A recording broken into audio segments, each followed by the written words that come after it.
Hey there, everyone. It's Anthony here. I've been thinking about how to deal with some of the stuff that's going on in my life. I've been posting some of the dealing with um, arthritis and fibromyalgia on top of the HIV thing, and it's getting a little difficult to do. But I read something about some of the ways to deal with it is to talk about it. I don't like the idea of just sitting down and talking to someone like a therapist. I don't really have any close friends that I can chat with that would understand what's going on. And support groups are great; they're wonderful things. But dealing with the multiple issues that I have, it's hard because I don't know if I had the opportunity to talk as much as I would need to talk. So I'm going to do it this way. So if you want to listen, that's great. If you don't want to listen, that's okay. Turn the channel, click off of it, whatever you have to do, that's fine. It's not a problem. It just gives me the opportunity to get some stuff out. So yeah, it's been really difficult for me because I'm dealing with pain, lots of pain. I'm in pain 24/7. Sometimes it's aggressive pain and it's a little much to bear, but I deal with it. What's harder for me, I'm sorry about the reflection, let me get that off. That's better. Hi, love my eyes. Yeah, the pain can be debilitating at times. It can be really hard to deal with, especially when I'm trying to be functional. I'm trying to work, trying to do things, around the house or whatever. It gets really hard to deal with. I'm on medication. I'm on lots of medication, and or the counter stuff, like supplements and things like that to see if that will help. And it does to a degree. It really does help to a degree, but it doesn't help all the way. And it's just one of those things I have to come to terms with the fact that I'm going to be feeling pain a lot throughout the rest of my life. There's nothing I can do about that. So how do you deal with it? This isn't the first time. I mean, when I was dealing with the Kaposi sarcoma all over my body, and I was wasting from reaction to Sestiva, and that was destroying my intestinal tract, and then I had MRSA at the same time.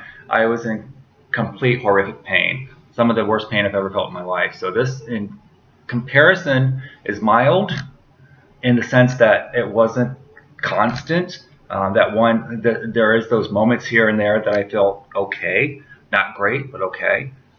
There are few and far in between, but they're better than nothing. So I mean, I have dealt with this before, so it's not like it's something I can't get through. I just had to figure out how to do it. For me, that means I might have to do some changes, and I have done some changes with how I'm eating. Although I did have pizza tonight, but it was good pizza. It was healthy pizza. I had spinach on it. Anyway, so I try to eat healthier. I'm not eating fattier foods. I cut down sugar and cut down salt and things of that nature. I'm not dining out as often during the day as I used to. I'm trying to put the good things in my diet that will help rather than trigger.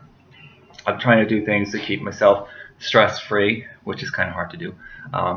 Really, that's kind of hard to do, but I do it. I try. I might have to do some other things going forward to help reduce some of the stress, because even though I enjoy my life and everything in it for the most part, there's some things that need to be adjusted. So going forward, and that's going to come forward sometimes in the future, hopefully in the near future, but we'll see what happens. One of the things for me is getting back to work. I worked diligently, worked extremely hard to get my degree, and go back to work. I did it for me. This is something I needed to do for me to prove that I could do it. When I got really sick, when I had the Kaposi and the side effects of medication and MRSA and all that, I lost my job. I lost everything. Sold all of my possessions so I could survive, try to live. I didn't really have health care. Really didn't have that physical support. Didn't have the emotional support. That was one of the worst periods of my life, and I don't want to get back to that. I don't think I will. But for me, proving that I can do it again was important. And I did. I went back to work. I got a job doing something I love to do, which is helping people in the community. But it's taken its toll on me too. So I have to figure that out. So and now I'm just kind of rambling, and it's okay because that's what I wanted to do. I wanted to ramble a little bit because I need to get this out. Rather than let it get built up inside and me stress out, I need to get it out. By the way, I'm having a little sip of Moscato, so that's going to be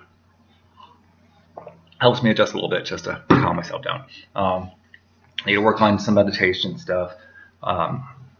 Find some things to make me happy that I can do to take my mind off of the pain and the frustration of dealing with this. I do have some online support groups that I work with, some for fibro, some for the arthritis, some for HIV. There's not the combined, because this, I'm HIV positive and I'm aging. And when you age with HIV, you have other disabilities or other issues. I won't say disabilities, let's say other issues. My body is aging quicker because I have HIV, and I've been on medications for a long time, HIV medications. So that, takes its toll. And because of that, yes, your body ages quicker. So, things that might not show up for 10, 15, 20 years from now are showing up now. So it's just a matter of, okay, how do I get older and adjust to that and everything else, and find a way of, getting that to where it fits this little ball, and it's not my life, but it's just a little ball. So anywho, thank you for listening to this man that's just rambling on and on and on and on. But it gives me an opportunity, like I said, to get it out and just take a chance to release some of that stress. So appreciate it. Bye.